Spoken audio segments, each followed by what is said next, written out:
What's up, Bulldogs? All right, I have a special guest today, Stefan Aarnio, and hopefully, did I say that right?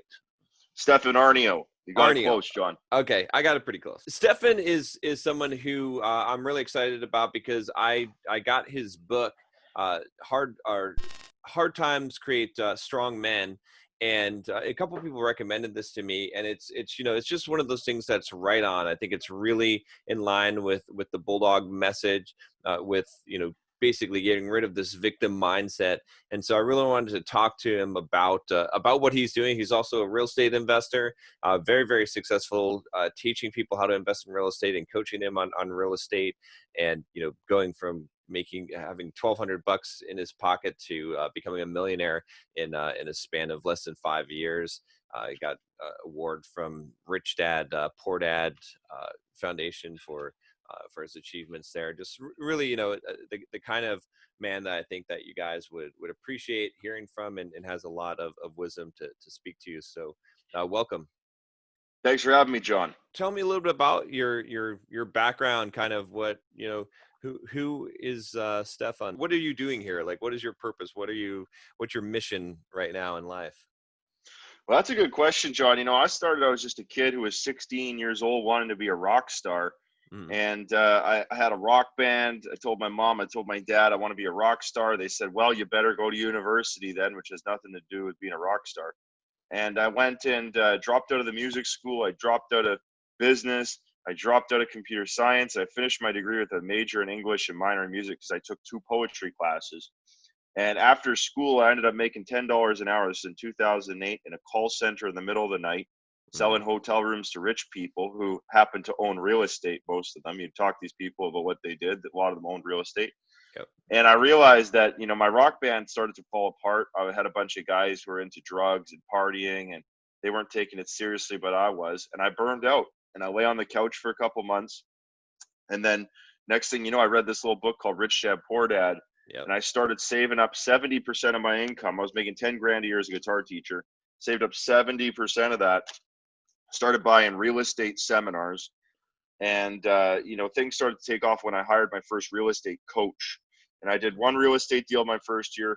I did one deal my second year. I got out of the rat race where my passive income was bigger than my expenses on that second deal. The next year I did 12 deals. Next year I did 24 deals. Next year I did 30 deals. Next year I got up to 50 deals a year. And Wow. then I started winning awards. I was featured in magazines. I wrote a little book called Money People Deal. And then people came to me saying, Stefan, will you coach me? Will you teach me? I said, no, I don't want to. But they kept asking. And now I have an international coaching company and very, very successful students. Some of my students are making $1 million take home a year. Some of my students are doing 30 houses a year as flips. Some of my students are doing luxury homes. Some of my students are buying multifamily, 30, 40, 50 units. So, I came to this place, and now with the book Hard Times Create Strong Men, never planned on writing a men's book, All but I right. had these young men who were in my space and whining at me. You're mean. I don't like you. This isn't my dream. This isn't what I want to do. These little 22-year-old boys. I Right. went fasting in the jungle for 18 days, came back, and these young boys were bitching at me. And I sat them down and had a how to be a man talk for 3 hours one day, 3 hours in another day. I said, I never want to give this talk again. I'm going to write it down. 11 days later, had a 624-page book, Hard Times Create Strong Men. It's been a big hit. I never planned on writing a men's book, never Yeah. planned on telling men to grow a pair of balls and grab onto them. But here we are. Wow. Okay. Well, a few things, interesting things about what you said there. I mean, one of them, I think, starting off is Rich Dad, Poor Dad. It's kind of an interesting book. It was one of the books that first also got me started in changing my thinking, really thinking about assets and liabilities. A lot of people are very critical of the book because it doesn't give concrete advice on how to actually execute this. My take has always been it's the thing that it changes your mindset, your view, and that's the value of it. What's your take on that? Well, for God's sakes, it's a $20 book, man. What do you Mm, expect? I got a $20,000 course. We'll get you the nuts and bolts, but it's going to take 3 months. It's going to take a lot of work. And it's going to cost you more than $20. So I yeah, don't know why people criticize anything, man. yeah. And for $20, I think Robert has the magic of changing 40 million lives with that book. Hmm. And it's incredible that he can do that for $20. Like I said, I got a $20,000 program. I got a $70,000 program. We'll change your mindset, and we'll show you the how-to nuts and bolts. But it's just, it can't be contained in 150 pages or whatever. So I think Rich Dad Poor Dad is incredible, and I don't know if anybody can really criticize it, because it certainly whetted my appetite, Yep. and it got me interested in getting rich again after my rock band fell, because I thought having a rock band was the only way to be rich. Yeah. Yeah. Yeah, no, that's good. I agree with you. It's very true. And yeah, it's funny because so many people criticize it, but it is the catalyst, again, so many people I've talked to, myself included, that actually made me start changing the way I thought about things. I remember after reading that book, I was like, well, what is an asset? And I ended up buying 20 gumball machines. And I Right. found out that, like, that, yeah, it worked, but it wasn't quite exactly at that level. And then that's when I really started to get into real estate, because just like you, I said, well, shit, how do you actually get rich? I don't know. Like, I was making a lot of money as a software developer, like over $150,000 a year. And I said, well, you know what? It doesn't matter if I save every penny of this, I'm still not going to get rich for at least 10 years. And that's not even rich. So Yeah, not with fiat currency. They keep printing that motherfucking currency. So if you try to exactly. save that, you're screwed. Yeah. Yeah.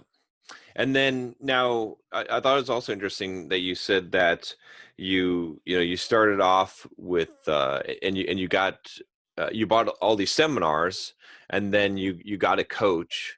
And I think it's kind of interesting. I'd like to get your take on that as well, because a lot of people are very hesitant. They're like, oh, they don't want to spend money, they want to invest in themselves, right? And I buy a lot of digital products, I go to a lot of seminars. Some of the stuff is good, some of it's bad, but you know to me it's a necessary evil. You got to go through all of that stuff if you want to continue to grow and learn, especially having a mentor. I think that the coaching is extremely. How much do you feel like the coaching impacted your growth trajectory? Well, coaching is everything, John. I mean, Hmm. I went to the $30,000 of seminars. I went to the $1,500 seminar. I went to the $500 seminar. I went to all the seminars. I read all the books. I read 50 books, 100 books, whatever it was at the beginning, like a huge amount of books. Exactly. Yeah. And I could not execute on it until I had someone calling me every week and holding me Hmm. accountable. Yeah. And that's when it's just like a gym. You buy a gym membership, but you never go. When there's a trainer going, hey, Stefan, come get out of bed. Where were you yesterday? I didn't see you. Okay, where's your reps at? Where's your numbers at? Now suddenly you're getting fit. Exactly. So it's the same thing with a personal trainer. A personal trainer probably costs as much as the gym membership for like 2 sessions or 4 sessions or something. The trainer costs a lot more. But here's the thing: you're going to get the results. So, coaches and mentors. I want to make a distinguishment there. The coach is a paid person. He's not your friend. Right. He's there to kick your ass. The mentor is somebody who's unpaid and they've been there. And you got to attract a mentor. Like, Right. I'm a mentor for some people, but you know what? Like, it's hard to get my time. You have to attract the mentor, where the mentor's like, hey, look at this young kid. I want to mentor him. I got a guy who he's worth $140 million. He funds some of my deals. He mentors me sometimes, Yep. and he mentors me for free. But guess what? I've worked with this guy for 3 years now. I've made him a couple hundred grand, and he's like almost mid 60s, 70 years old, and he'll sit me down and give me a good mentoring every now and then. But you have to attract that. A coach, you go and hire and you pay, and it's a formal relationship. I think people get those two things mixed up. You can't buy 100%. mentoring. It's Yeah. not a thing to buy. Yeah, no, yeah, I agree. I agree 100%. I do some coaching, and I have coaches as well. And it's a paid thing. You're paying for so much time. It also makes you think about how to utilize that time the best as possible, because you're paying for that time, as opposed to, plus I think there's also, like you said, there's a little bit of a different relationship. The coach is there to kick your ass, right? Yeah. It's if you're going to pay someone, and you want them to tell you, it's not about being friends, it's about getting to the truth of the situation. So cool. So yeah, so then you start out and you bought, you did one deal, and then two deals, and then kept on going with the deals. What kind of deals were you doing, like, starting out? Did you do kind of fix and flips? Were you doing long-term holds? I mean, obviously, if you didn't have much money to get started, you probably had to do some flips in order to get going there. But just curious to You hear what know you're what? saying. I did two buy and holds at the beginning. Okay. I put $1,200 down on a little buy and hold with 5 guys. And my second deal was like a buy, fix, refinance, rent. And Okay. that one got me out of the rat race, actually. That one made $2,000 of cash flow a month, and I needed $2,000 to live. So it pretty much Yep. got me out on the second deal. And you know what's funny about that deal is if I had asked for $10,000 a month, I would have produced it. I would have found a way to make $10,000 a month, but I was only thinking about $2,000, so that's all I Right. did. And then I got into joint venturing, and I would get some buy and holds with partners. I did about a dozen of those. Started doing some wholesaling, and then when I got my coach, I started hardcore flipping. Yeah. And then I started flipping like 24 houses, 30 houses. I started flip, retail flip, and then got into like flipping and wholesaling again. That was like 50 deals. And then now I'm just like exclusively buy and hold. Like I don't have Yeah. time. I don't have Yep. time to go out and make $10,000 on a flip anymore. I Exactly. have to do, I just did a buy and hold here.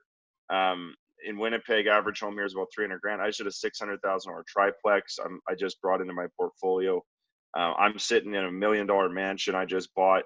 We're putting some renovations into that. It's going to be 11 bedroom, 6 bathroom, 3 kitchens, and I'm Oh, treating wow. it kind of like a trading facility for my coaching company. Yeah. So there's all these different things going on, but I also got an $800,000 fourplex I'm building right now. So I'm doing deals where it's like, I want to swing around $1 million at a time now, Yep. instead of like going to Ohio and buying $120,000 homes or some bullshit like that. I don't have time for that. Yep. Give me $1 million property. Give me a 2 million. Give me a 5 million. I'm starting to think a little bigger with that. And I went out and raised money, John. I was very good at raising money, and I raised $5 million when I was Mhm. about 26 years old. And I used 2 million for flipping. 3 million of it went away because I couldn't deploy it. And I should have taken that 5 million and bought 25 million of Yeah. apartments, but Yep. I wasn't smart enough, I dude. know. I know. My Yep. thinking wasn't there. I didn't have the right coach who said, "Hey, Stefan, let's put this down on a $25 million deal." I Yep. just was not. I was not putting my brain where it needed to go. I was putting my brain into $10,000, make $10,000, make $10,000. I should have put it into a $25 million deal, taken a 1% developer fee, Yep. and then, fuck the $10,000 houses. But I wasn't smart enough. I didn't have the right people in my corner at that point. I had the small thinking guys. Yeah. Well, it's interesting. I think part of it too is that you just it's almost like you can't even see that far, right? It's like you've got to kind of go through this process of doing these deals, some of the smaller deals, to understand what's possible to even have it's just not even your purview to see that. And it's kind of funny because I came to the same conclusion because I bought early in my real estate career. I was buying houses, $60,000, $100,000, all these little houses. And I ended up with this portfolio of like all these little houses. And I just now in the last couple of years started 1031 exchanging all those properties into bigger. Now I'm only interested in buying things around $1 million. I just bought like a $1 million commercial space, and I'm going to keep on doing that because it's like you said, the bigger. I wish I would have known it earlier because I would have just bought big deals because that's where you make the real money, and then also just the hassle, right? The maintenance, this aggregate overhead of all these little tiny deals, and then trying to liquidate them when you want to, when you need to. It's just too much. Well, here's So something I learned, John, and this is the magic of real estate. There's 6 ways to make money with passive real estate. There's cash flow, appreciation, depreciation, leverage, equity on day one, and I think mortgage pay down. So there's six yeah. ways to make money. And people always talk about cash flow. I love cash flow. It's so sexy. I like mortgage pay down because Yeah. every month you're guaranteed this amount of equity, guaranteed, guaranteed, guaranteed. And something I realized was like, hey man, my first year on my $600,000 triplex is going to make me 15 grand to pay down. Well, Right. that's better than owning a motherfucking home in Ohio for 20 grand. Sure, you could own a home for 20 grand in Ohio, but this thing's building a home in Ohio every year. Oh yeah. So with that pay down, I just want to get as much debt as possible, as young as possible, Yep. and responsible assets. I've got more into good land with an okay building on it, a good land with a good building, because the good land is always full, it's always rented. The Yep. shitty land is not rented. So I'm picking better neighborhoods. I like to invest in like this little triangle on my map. And if it's in the triangle and has good land and I can get a big ass mortgage on it, that's what I want. And I want that mortgage to pay down. So when I'm 50, 60, 70 years old, I got all this paid off property, or, Hmm. maybe I've refinanced a couple times, and it's a great asset base. Cause I think that's something people don't think about, is building an asset base. And that 100%. asset base, my second deal that I bought for 150 grand there, today's worth 650. I still own it. Yep. Yep. So, it's already bought me another property. I paid out my partner who helped me get in the property. So I paid out my partner. I bought another property. It's still cash flowing, baby. I love it. Yeah, no, yeah, I 100% agree with you. And the other thing about being, leveraged, highly leveraged with that, which, assuming that you can float the deal, right? I mean, I'm not suggesting people just go ridiculous leverage, but is the depreciation aspect of it. Because when you get to a point, I mean, you look at, I think this is I could be wrong here, but I think the reason why Trump won't release his tax returns is because he's got so much freaking depreciation there that he's probably has a net federal tax of zero, even though he's making millions of dollars. That would be my guess, because that's the smart thing to do if you own a lot of real estate, is to highly leverage it to the point where your depreciation that you have on it basically offsets all of your standard income, and then you never have to pay federal taxes. But Yeah. Well, the other thing with Trump is he's a legit billionaire who became a mhm, legit billionaire.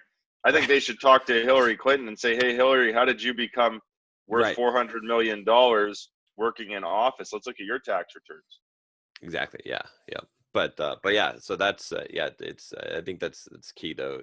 Just a great strategy overall is to it's money you put in the bank of the property, that it's yeah, it's highly valuable. It's funny because I think, I have this argument with people all the time about real estate investing, and they're like, oh, S&P 500 index fund, I get a 7 or 8% return, and it's just like they don't understand all the other ways that you make money from besides cash flow, right? The depreciation, like you said, the equity, the pay down, all of these things where you're actually looking at most of the time like 20-25% return on investment in most real estate deals when you look at the IRR at the end of that deal. But it's yeah, so it's kind of hard to explain to be, well, how do you tackle this? Like, what do you do when people say, hey, S&P 500 7.5%, why would I buy a real estate property with a cap rate of 6 or 7%?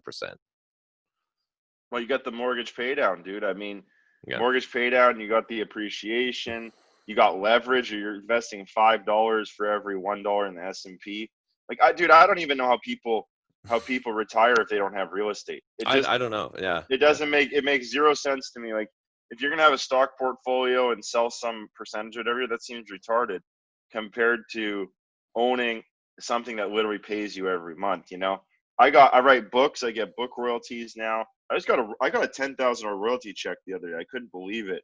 Yeah. Like, I almost fell off my chair, because usually my book royalties aren't that good. But book royalties, that's royalties, passive income, interest on loans. There's lots of ways to make passive income, but real estate is just so much better than most of them. Especially, dude. I mean, like, I invest solely for pay down, dude. I just want Yeah. the mortgage pay down. The cash flow I don't plan on touching, because I know that I shouldn't mess with it. I should just bank it up. So Yeah. bank up the cash flow, because there's always problems, and then just let that mortgage pay down. And 10 years later, you look at yourself and you go, holy crap, I'm rich all of a Exactly. sudden, because this mortgage paid down, this thing appreciated. I mean, when the liabilities go down and the assets go up and you're banking cash, I don't see how you can lose with that. And plus the rents go up too, and then you're like, shit, it's like it just gets better and better. But Yeah, dude, when you own a property for 10 years, and you get to that 10-year mark, which I yeah. just got to now, I've been in the game for 10 years. It Okay. gets really nice. It Oh gets yeah. really nice to own stuff, because you're paid down, your building's cash flow, and the ratios are all good all of a sudden. And it does take 10 years to get there. And then, Yeah. you could refi and buy another two more properties or whatever. Your baby cow has two more cows. Yep. And that's, Exactly. that's magical, man. Yeah, I have some properties that I held from 20 years ago, around 18 to 20 years ago. And it's amazing. Look at those properties now, property that was $60,000 now worth almost $200,000, and that rented for $500 a month, now renting at $1,300 a month. And Whoa, it's just like, whoa. it's insane, right? It's like, but you have to have, it's a long-term play. I think that's the biggest thing is, everything that I buy in real estate, I'm looking at 15 years minimum down the road. That's where, but people get impatient, and I think that's why they want to make the fast money. And that's, there's ways to make fast money, but in the long run, the way to build wealth is through that, through the long term appreciation. And It really is a 10-year game, man. Buy and hold is 10 years. yeah, Flipping is 6 to 9 months. yeah, Rent to own is 3 years. And those are the time frames. Like if you want to play 3 years, you play rent to own. You want to play 6 months, you play flipping. If you want to play wholesaling, that's 30 days. If yeah. you want to play, buy and hold, it's a 10-year deal, dude. That's why you want to have that good land. Now, I think there's another interesting thing that you said about your story, which is the fact that, which is, I think, pretty amazing to a lot of people, is that you got out of the rat race on your second deal. And the reason for it was because you only had expenses of $2,000 a month. You could live off of $2,000 a month. And this is one thing, I've been trying to really reinforce into, especially the young people in my audience, trying to tell them, hey guys, if you want to become financially free, the easiest way to do it is to have your expenses be as little as possible. If you can live off a very small amount, you never have to work a corporate job. You can just build some passive income. It's easy for anyone to make $2,000 a month worth of passive income, even if it's not real estate. It's just so fucking easy to do within a year time frame, and then you never have to work for anyone again. You're free. What do you think? What kind of advice would you give to people who are trying to get out of the rat race? Because I mean, that's probably the most popular question I get is like, how do I become financially free? How do I not have to work for someone else? So the question is, how do I get out of the rat race and be Right. financially free?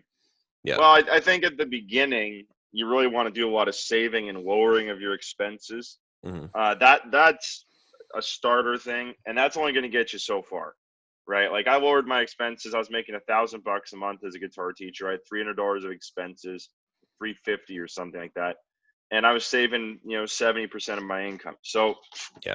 that's that's only going to get you so far. You can only get so cheap until you're like just not even functioning. Right. You're riding the bus, you got no cell phone, stuff like that. And then at some point, you got to make a move, and that move could be, nowadays e-commerce is amazing. Yeah. Nowadays, you can make content on YouTube. Some guys are making $2,000 a month on YouTube content. Yeah. Nowadays, you can make an app. Nowadays, there's so many more opportunities now. Real estate is, I encourage people to get real estate because it's never going away. It's always good. It always will be good.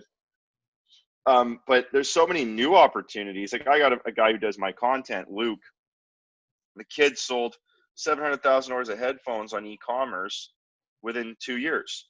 Yeah. Wow. So like that guy. He's got a little company. That's super cool. And that opportunity wasn't around in 2008 when I was starting. E-commerce wasn't really a thing. People weren't really buying it. If you were doing e-commerce in 2008, it wasn't like a mainstream thing. Nowadays, that's theirs. So, I think you got to pick what your expenses are. Like if I was to do it today, I'd maybe want 10 or 20 grand a month passive income. Right. And Yeah. I would go find an asset that could do that. And then I'd find a way to get that. So for me, I partnered up. I did a joint venture with some people who had some money, and that ended up getting me the asset. They made a return. I got the asset. And so that's a good exercise to do at any point in your life. How much money do you need? Can you partner up? Can you joint venture? What can you do to make that passive income reality? Yeah. Yep. Yep. True. Okay. Let's shift gears a little bit and talk a little bit about the book. I thought that was kind of interesting with going on the fast and then coming back, and then everyone in the office is not working, and they're whining about you being mean. So what, I mean, obviously you had this mindset before that happened, right? Otherwise, you wouldn't have been able to teach them and write this book. So, what developed in you that mindset? Because I mean, we live in a society today where men are emasculated, where social justice warriors and equity and all these, and this false sense of diversity, really, kind of a Marxist ideology is being preached. How do you avoid that and grow up and survive and retain your manhood, so to speak? Well, I think that's a really tough question. With what I noticed, John, was that the fathers are absent from society. Hmm. So the young Hmm. boys who were saying that bullshit to me, "You're mean. I don't like you. This isn't my dream." They didn't have fathers, so they're boys with daddy's issues, which is like girls with daddy's issues. Now, you know the girls with daddy's issues. They got tongue rings. They're out at the bar grinding up on each other, tattoos everywhere. Those are daddy's issues, girls. Right. Yeah. Daddy's issues, boys. They don't have a healthy relationship with work. So part of the problem is, we've got a generation of men raised by women. Hmm. Their mothers raised them. They never had a father. At school, they had their female teachers. So they never got masculine energy. They never Right. got masculine. They didn't go down to a boxing gym and learn that they sucked and get their faces punched in and learn discipline and respect. Right. They got, my mother put me in motherfucking dance lessons and piano, and I wanted karate and I wanted to play the drums. Right. So I Yeah. got all this bullshit that I never wanted because I had my feminine mother raising me and I had an incompetent father. So that's it, on the micro level in the home. That's where it begins, is not having dads. And when you zoom out and you take that and multiply it by 300 million people, you end up with, Aristotle's got a great quote. It's masculine republics give way to feminine democracies, Hmm. and feminine democracies give way to tyranny. Yes. So where we're going here is we keep giving away our power. Oh, daddy, daddy, look after me. Daddy, daddy, look after me. Daddy, government, look after me. Yep. Dad, like, you look at Obama, that was a pathetic time in history. They had like 50 million people on food stamps. Daddy, daddy, look after me. And then the masculine energy, Donald Trump comes into office and he's like, we're going to cut down the food stamps. We're going to get people working again.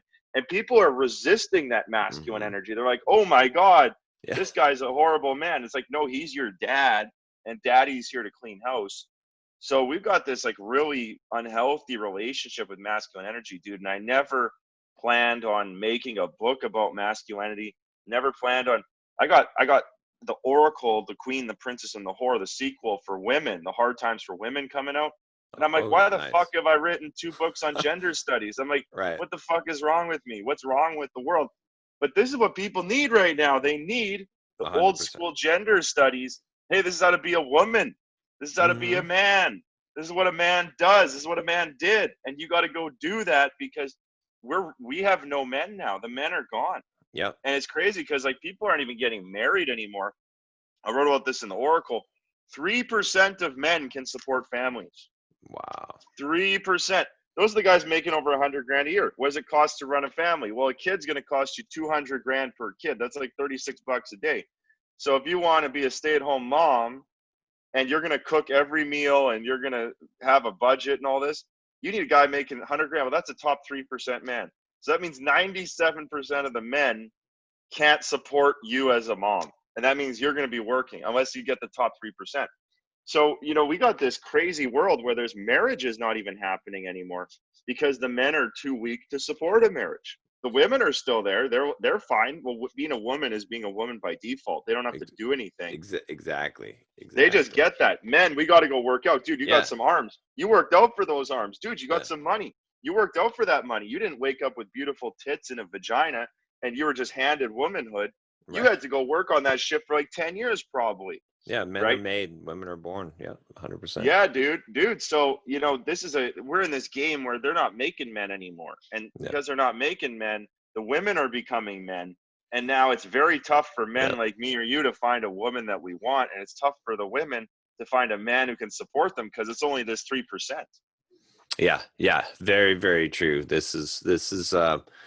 You know, it's not a popular message today. Well, with mainstream society, right? But it's such a true message because, there's agenda being pushed to try and make everyone not just equal, but the same, which is such a horrible thing, which is no good for anyone. But how did you, like you said that you didn't come from the ideal family situation for developing this masculine mindset. Where did this come from? I know you seem to be pretty well read. Just from reading your book, you reference many books, many great books on masculine. Jack Donovan's book, The Way of Man. One of my favorite books of all time, David Data's The Way of the Superior Man. And so where did you gain this kind of insight from, or what experience brought you to realize this? Yeah, well, for me, dude, I am hard times create strong men. My dad was incompetent, so I Yeah. had hard times. My parents got divorced. Mm, I was living in my mom's house. I was paying a $300 rent. I had a shitty degree. I was making $10 an hour, and I had to go around the world into debt, coaching and mentoring with people.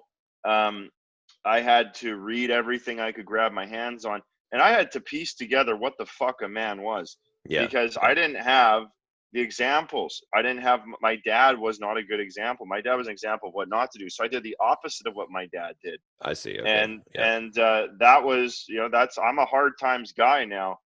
And my dad was a good times create weak men kind of guy. He Hmm. was a, Yeah. he was a upper middle class rich kid. And it's funny, my mom was kind of like that too. She was a well-to-do kid. These two rich kids got together and they created good times created weak men, and then weak men created hard times. And now I'm the hard times guy. So I had to just go out there and start finding the successful examples Hmm. of what a man looked like. And I went from the university, which was teaching communism, atheism, and feminism. Yeah. And I had to go, I tried that in the world. That's what the Oracle's about. The women one is I tried that. I became broke. I became sick. I Yeah. became fucked up. I became unhappy. And I traded communism, feminism, atheism for the traditional capitalism, free market, marriage, and Judeo Christian values. And those three things are opposites, dude. Like the things that Oh built yeah. the West, that built America was Yeah. Christianity, it was marriage, and free market capitalism. And right now in the universities, they're teaching people communism, feminism, atheism. And those three things will ruin this world. We're gonna turn Hmm. into a really fucked up, upside down, ass backwards place, which we already are. And we could even end up with a civil war pretty soon, because these ideas, communism, feminism, atheism, those are dangerous motherfucking ideas. And in the 60s, if you were a communist, feminist, atheist, they would put you in jail. They'd say Oh you're a yeah. commie bastard and put you in jail, because they knew that was subversive. But today the subversion's taken over, and we Hmm. can't even find American values. We can't find Western values. And that's sad, because the thing that built our countries to be in great countries has been kicked down. And if you are trying to build it back up, they kick you down too. So it's pretty scary right now to be a man. It's scary to be a guy trying to be prosperous and trying to have a family and trying to make money. That's not allowed anymore, dude. Oh yeah. Yeah. Well, I was just saying, with what's happened with me recently too, is that you do not have freedom of speech in this country unless you also have financial freedom. Those two things are tied now because there's a whole cancel culture. There's a whole, people say things that we don't like, that the mass doesn't like on social media, witch hunt, and they destroy their careers, reputations, just on accusations of racism and sexism are just thrown around very lightly. I recently had a run in on social media where one of my companies in the tech industry, besides Bulldog Mindset, I have Simple Programmer, and that industry is completely overrun by social justice warriors and trying to push a diversity movement. But had the gall, if you can imagine, to tell a black woman in tech to shut her mouth, and that was it. Lost all companies, removed all my courses from their platform. My book was unpublished by the publisher in the tech industry. All kinds of fallout from that. But I'm going to continue fighting. But these are those exact ideas like you're talking about. Those communist ideas. It was kind of interesting coming into that debate or into that scene. The first time I ever heard the word racism redefined as something that only white people do, that racism requires you to be white in order to be racist, which opens the door to make all kinds of racist statements as long as you're not white. So real interesting just to see how this has it. You're right, it started at the educational institutions, and it's a plague, it's a cancer, and it's spreading.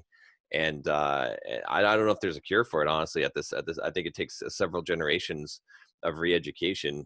I think there's some people that say that the KGB initially kind of plan this out. This whole idea of planting, takes 3 generations to do it, and you basically indoctrinate through the education system, and it becomes something that you can't fight. So because it's subversion. Well, now, here's what's going to happen, John. You're right. It is subversion.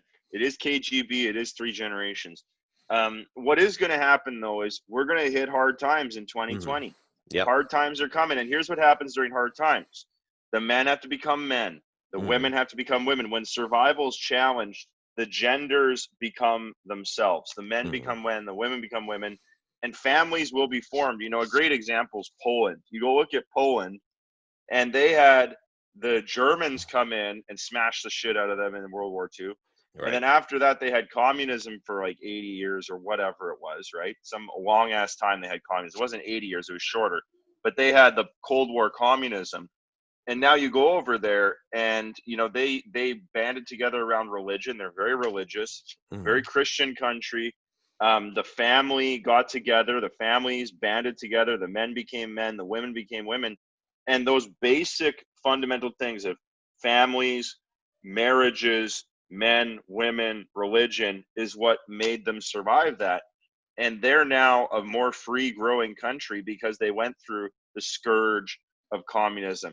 They went through the brutal time of Nazism, right? They went through all that, and the families kept them together. The families came back together. Like when things get hard, families come back. Yeah. When things get hard, the women become women, the men become men. So that's where this is going. Is we're going to have a hard time in America, and it's going to go back to the way it should have been because it's a cycle. We're just at the end of the cycle, and it's going to flip around. Or the other option is we sell enough books of Hard Times Create Strong Men to wake up To enough wait. Yeah. guys. But I don't think we can do it in time, man. Yeah.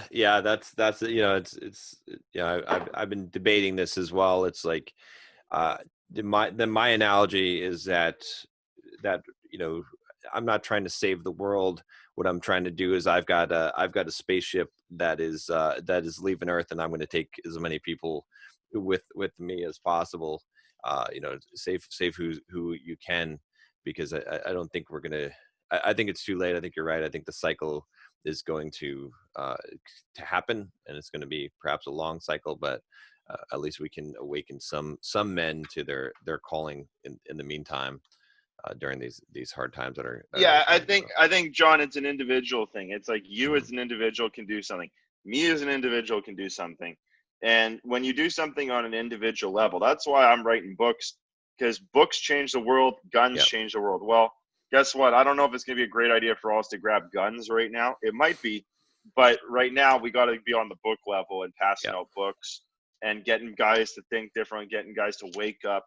Hard times has been a crazy thing. Like I get so many long testimonials every day from guys, and I try to post them if they're good. And it literally, these guys need the wake up, the mind shift, kind of like Rich Dad Poor Dad does for money, but Right. this is for being a motherfucking man. These guys need a wake up call. Even the women read it and they go, "Oh my God, Yeah. this guy in the book, I want this guy. Where's this guy?" Well, you got to build him, and it's going to take 10 years to build him, and then Right. you can have him. But these guys aren't just popping out of the grass or the trees or the womb. These guys got to be built in a hard times way. Yeah. 100%. So some of the what is some of the advice that you give in the book that you think is probably the most potent to young men today that are sorry, and I guess maybe I could give you like a particular avatar, right?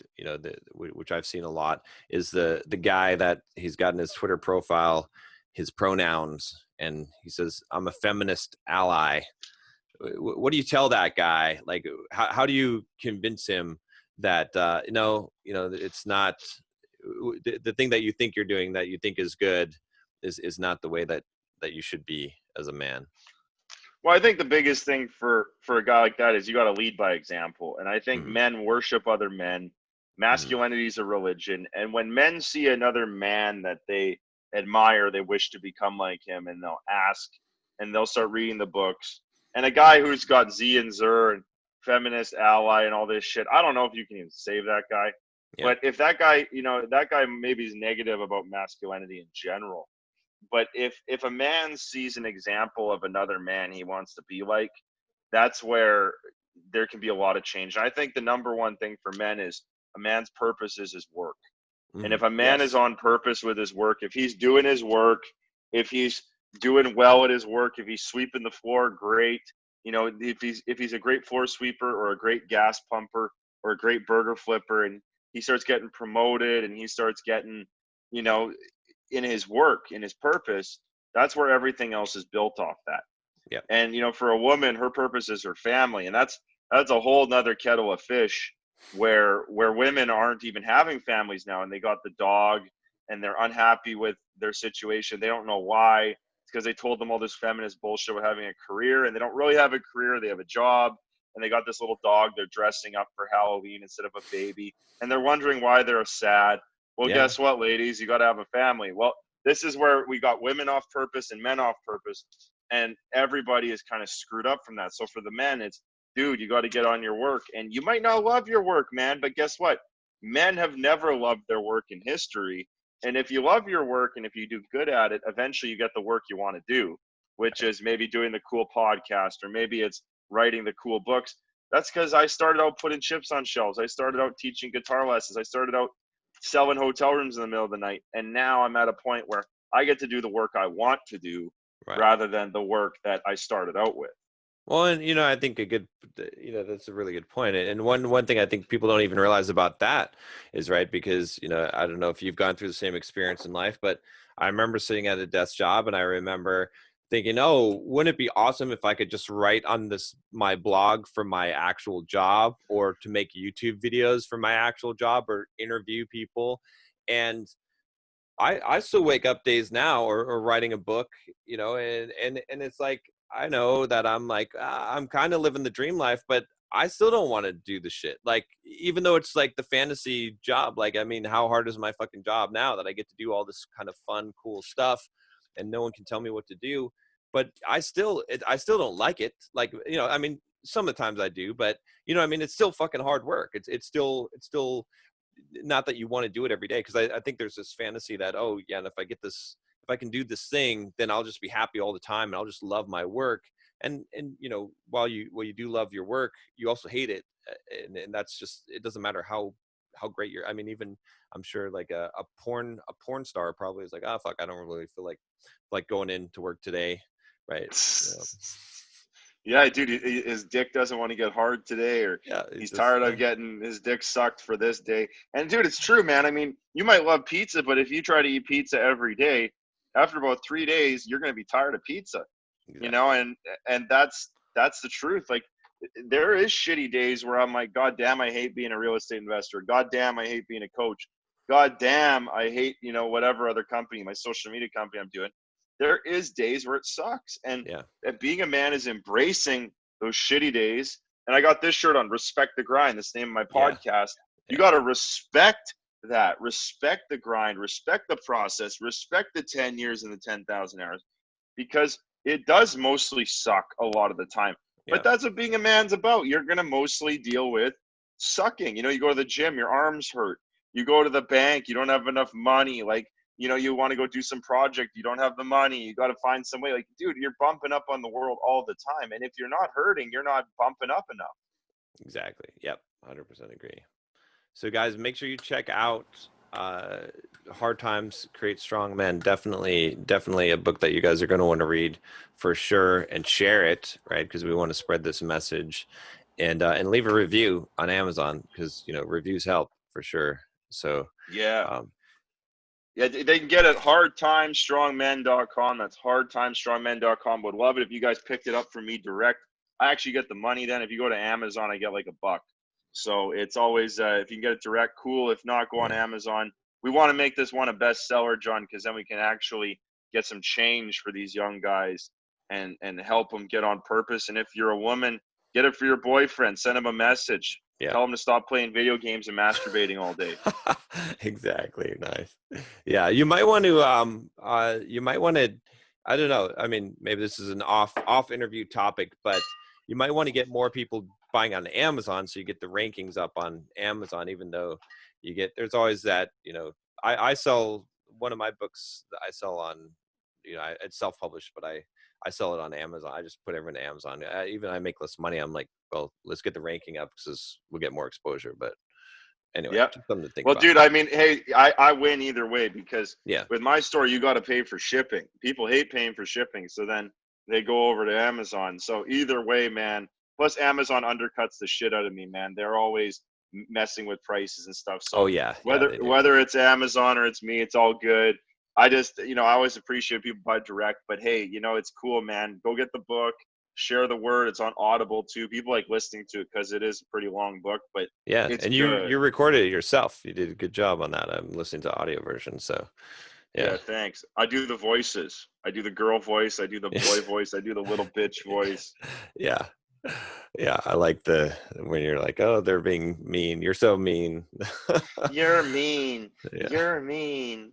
Yeah, I do the Karen voice. I want to speak to the manager. Awesome. Awesome. All right, guys. So yeah, so grab the book. And before we wrap up here, I did want to ask you about two things. I want to ask you about Stoic philosophy because it seems like you are pretty rooted in that. So let's cover that first. What's your take on that? Oh, Stoic philosophy is what the old Greeks and Romans used to kind of have. It was, I don't know if it was a religion, but it's certainly a philosophy. And guys like Marcus Aurelius was a Stoic. He ruled Rome at the height of its empire. You got guys like Seneca, guys like Cicero. They believed in reason over pleasure. Mm-hmm. Exactly. And Stoicism is, it's pretty manly. It's something where you're really rational about things instead of always going with your feelings. And I was exposed to Stoicism in university when I was taking some classics courses. So I Oh, was interesting. studying a little bit of classics. And if you're going to be in university these days, I recommend going and taking an etymology course, like a Latin and Greek root course. Take some classics, take some um, take some literature, take some courses where you learn some history and stuff. Yep. Because if you're going to be there, it's mostly a waste of time. But if you're going to learn history, that's going to be good for you one way or the other. And Stoicism, man, it always resonated with me. I thought, wow, this is really great. And that was the warrior kind of mentality. The Spartans were Stoics, the Romans were Stoics, or they were born Stoics. And in hard times, I talk about Will Durant. I say a nation is born a Stoic and Yep. dies an Epicurean. And an Epicurean is someone who's addicted to pleasure. And that philosophy is all about pleasure and do what feels good. And that's kind of like masculine and feminine. The Stoic, he's rational and he's doing what he's got to do. The feminine is Epicurean. You see women all the time. Oh, I'm bored. Let's go do something else. So, this is women, beautiful women can float to whatever they want in life because they're beautiful women. Men, we got to go dig rocks in the mud or whatever the unfun job is. So I think Stoicism is a huge thing. And we got to bring that back because, Yep. America, I think, was born as a Stoic country. 1776, you're out there shooting redcoats and bayoneting them to death. That's pretty Stoic times compared to nowadays. We're Epicurean to the max. You get the 32-ounce Mountain Dew, the big Yep. bag of Doritos. You're watching your porno. You're watching your whatever, your boxing match on TV, and you just sit there like a fat piece of shit till you can't even move. That's Epicurean. Yep. 100%. Yep. I agree. And then last thing, what I always like to ask about what books. Obviously, Hard Times Create Strong Men, but what other books would you recommend? Kind of top books that it seems like you've read a lot of books. So Well, I'm going to throw it down. Hard times create strong men, of course. Are you meaning in life, or are you meaning personally, business? What do you mean there, John? Because I have read a lot of books. yeah, let's go with life in general, right? Like, what are the best kind of maybe top couple of books that you'd recommend? Yeah, so I just read Marcus Aurelius's Meditations. I've read that a couple times. Yep, That's a for really sure. good one for like leadership and life. Another one that I actually really enjoyed, a life book that was recent, was Mark Manson's The Subtle Art of Not Giving a Fuck. Yeah, That was that's a good. good. That what the opening story of that book was so good. I just loved it. Another life book. I'm trying. You know what? I'm trying to think. Um, there's a really good one called Ethics, Okay, by Ron Hubbard. He founded Scientology, and I read that book in the summer. It's called Ethics, and interesting. goddamn, It's, you know what, it's maybe not the most fun read because I think Hubbard was an engineer, so he kind of writes a book like a manual. Yeah. But it was a very good book. Like, you know, it talked about ethics. It talked about how we destroy ourselves if we do something against our own ethics. And I thought, Hmm. wow, man, that's human nature. Like, we are self-destructive, but why? And we are self-destructive when we do something against what we believe to be right. We will self-destruct to stop ourselves. And I Yeah. thought, man, this guy figured it out. Like, whatever Hubbard was reading was right, because that book on ethics really kicked my ass this summer. I thought it was really good. Interesting. I'll have to check that out. I'm glad that you mentioned L. Ron Hubbard because I read Dianetics and I got a lot of shit from it when I did a book review on YouTube because people were like, "Oh, what are you, a Scientologist now? Do you like this? This is obviously bullshit. He's a Scientologist," and I thought that that's interesting because like just because someone has some beliefs that you might think are wacky doesn't mean that everything that they believe. Like Dianetics was a good book. He's a smart man. He's got a lot of a lot of pretty good wisdom in there. But I Well, think it's dude, interesting I that you mean, touched that. Yeah. Dianetics it's a good book. It's a hard read too. If Dianetics was implemented in the world, Mm. we would have a vastly different world. We would have no drugs. Hmm. We wouldn't be drugging ADD kids at school. You'd have far less abuse in homes. You would have a much better world if that was implemented. But the reason why people shit on Dianetics or they shit on Scientology is because psychiatry and the drug industries Hmm. have won the lobbyists, and Exactly. they're always smearing on uh, Ron Hubbard and his books because he doesn't sell drugs. He doesn't believe in drugs. Yeah. And it's like me, dude. I go to the jungle and I fast every year. Well, guess what? Fasting gets shit on all the time because the drug companies that own the media and own the food and own everything, they shit on fasting. Oh, for And sure. they Yeah. say fasting's no good. You know, Hubbard with his drug-free therapies no good.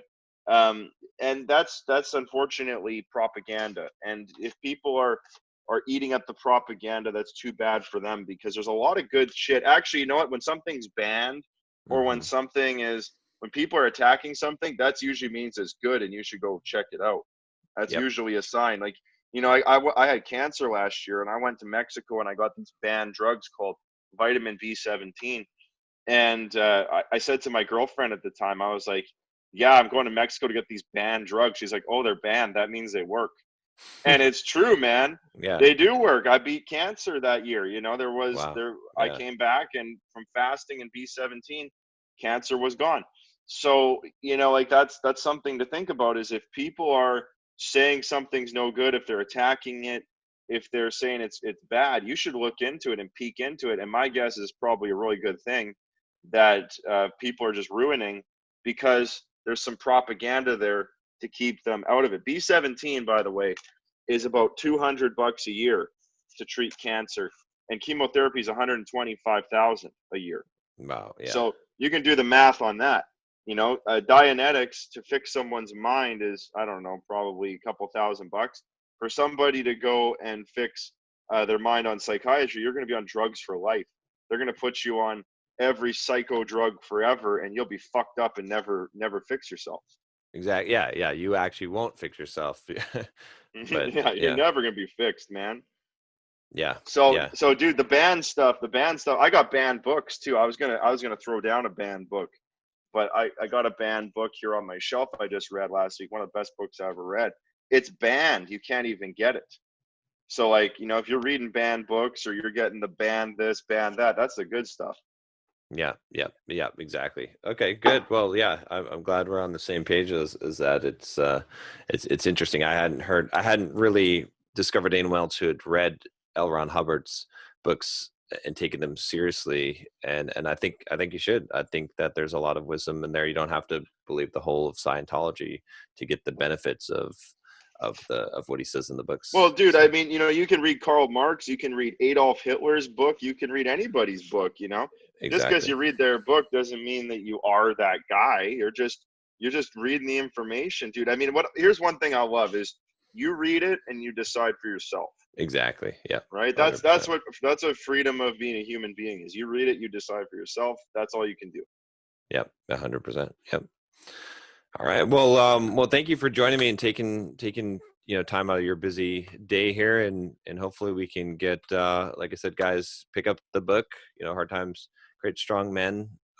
I believe that you'll find it very useful in today's society, especially. And yeah, anything else you want them to go visit or? Yeah, man. Pick up the Hard Times, Create Strong Men. Follow me on social media at Hmm. Stefan Aarnio. If you want to hear about real estate, my company called Black Card, and we train people all over the world who want to be serious about it. So, yeah, Black Card, Stefan Aarnio, Hard Times, Strong Men. Appreciate having you, John. Been great. Yeah. Thanks a lot.